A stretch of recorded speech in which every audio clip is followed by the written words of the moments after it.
Mums prieks atkal tikties ar jums, mīļie Talsu televīzijas skatītāji. Un tiekamies dienā, kad beidzot tapa pilnīgi skaidrs, kādos kanālos un kādos laikos Talsu televīzija varēs redzēt pēc 1. februāra. Par to visu sīki un smalki izstāstīsim jums piektdienas raidījumā un informāciju ievietosim arī mūsu mājaslapā.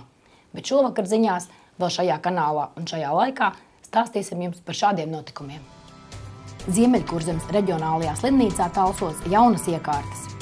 25% skolēnu Latvijā mācības apgūst nevalsts valodā.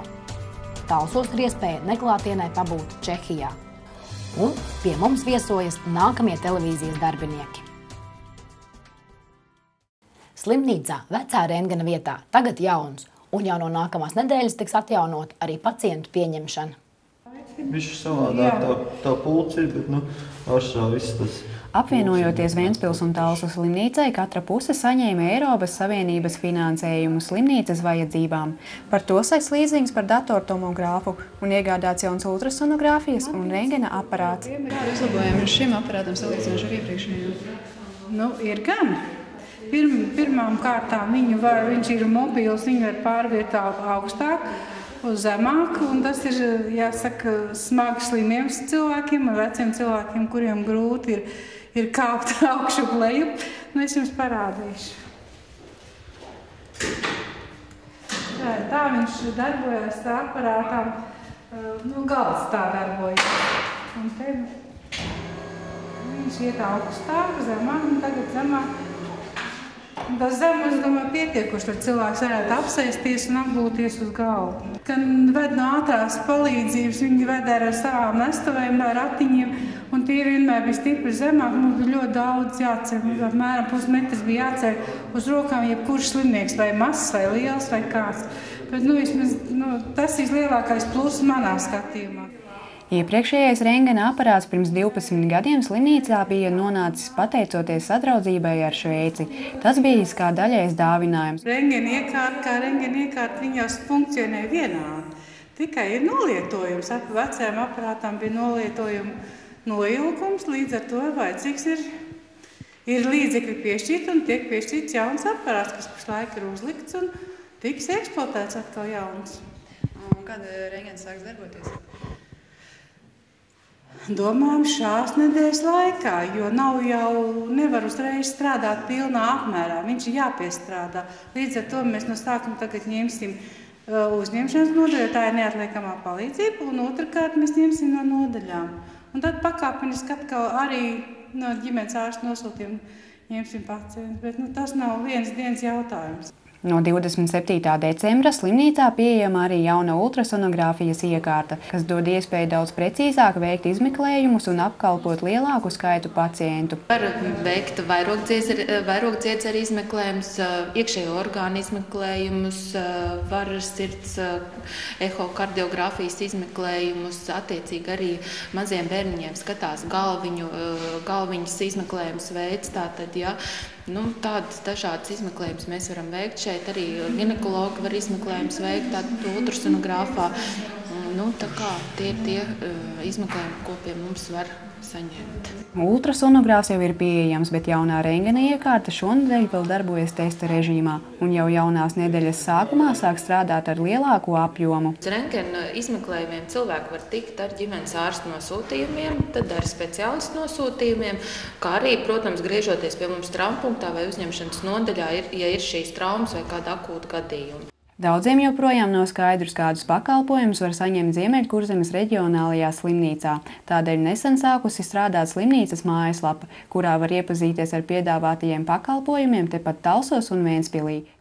Paula Negriba, Kaspars Virkziņš, Talsu televīzija.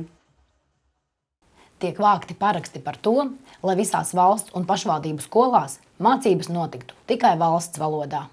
Pēc Izglītības un zinātnes ministrijas datiem 2010. gadā Latvijas vispār izglītojošajās skolās katrs 4. skolēns mācības apguvis nevalsts krievu valodā.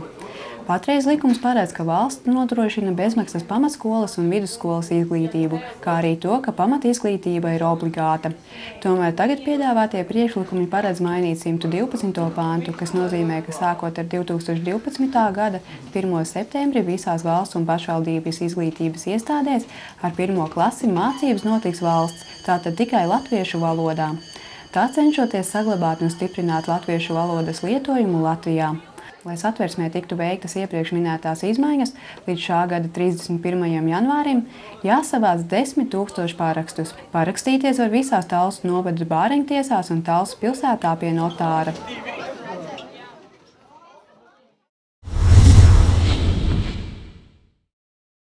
Izbaudi šovu Dziedošās ģimenes klātienē 28. janvārī 19. Talsu tautas namā.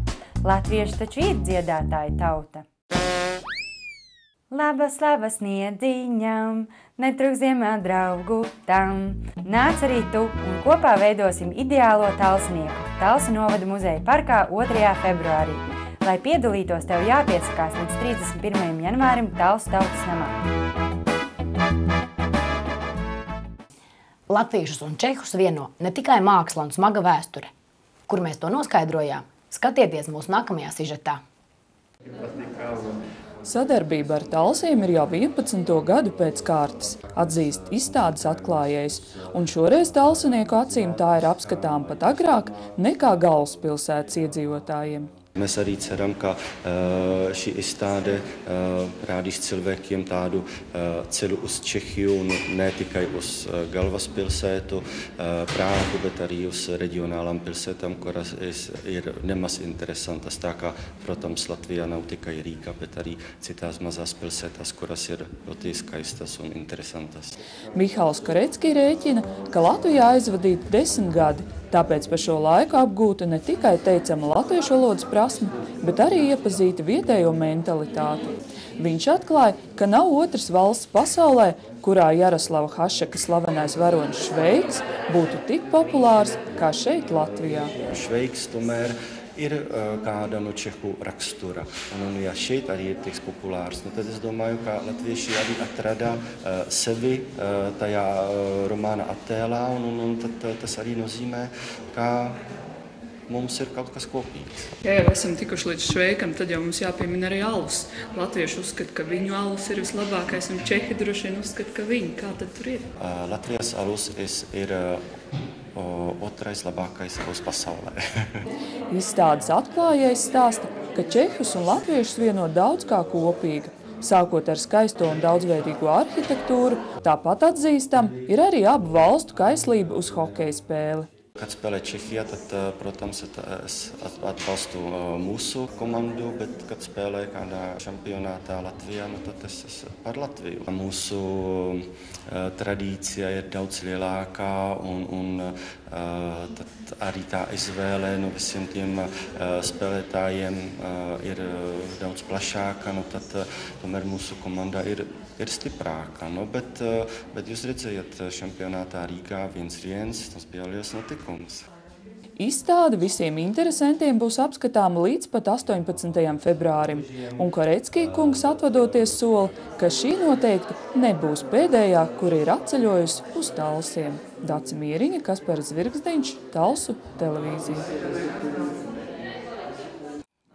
Vakar pie mums Talsu televīzijā viesojās bērnu dārza Pilādzītes grupiņas Vardītes bērni un arī Krīžu centra audzēkņi. Gan vieni, gan otri ne tikai uzzināja daudz jaunu par darbu televīzijā, bet arī paši ījutās gan operatoru, gan žurnālistu, gan arī diktoru lomās. Mēs esam Vardīšu bērnu dārza Pilādzītes.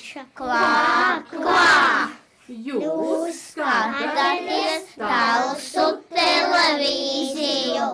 Mazie bija gatavi ne tikai izmēģināt kameras smagumu un mikrofonu turēšanu, bet arī ļāvās sevi nopūderēt, lai televīzijā iejustos diktora un studijas vieslomās.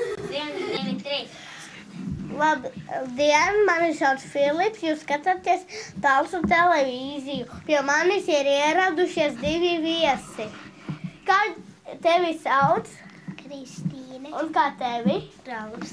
Kāpēc jūs šodien esat atnākuši? Lai uzzinātu, ko televīzijā dara. Daudz ko. Ko jūs bērndārzā darat? Spēlējamies un guļam. Mazais Edgars bija gatavs pamēģināt gan to, kā ir būt operatoram, gan arī žurnālistam, un atzina, ka labāk izvēlētos pirmo. Bet strādātu gan viņš visā Latvijā. Toties īstajiem žurnālistiem nācās izbaudīt to, kā ir būt kameras otrā pusē un atbildēt uz dažādiem āķīgiem jautājumiem. Mani sauc Edgars Zaurs. Es esmu no Talsu televīzijas. Kāpēc jūs lasat avīzi? Es skatos, kas kādas jaunas ziņas ir avīzē. Pēc cīmošanos viesi atzina, ka nākotnē iespējams varētu izvēlēties arī kādu ar televīziju saistītu profesiju, un sacīja, ka turpmāk zilajos ekrānos raudzīsies jau ar citu saprašanu. Uz satikšanos Talsu televīzijā! Trešdienas ziņām tas arī viss. Atvadoties vēl padalīsimies ar jums sinoptiķu sniegtajā informācijā, ka šonakt un rīt dienā vēji pierims, bet sals pastiprināsies. Tiksimies ar jums jau ziņās piekdien.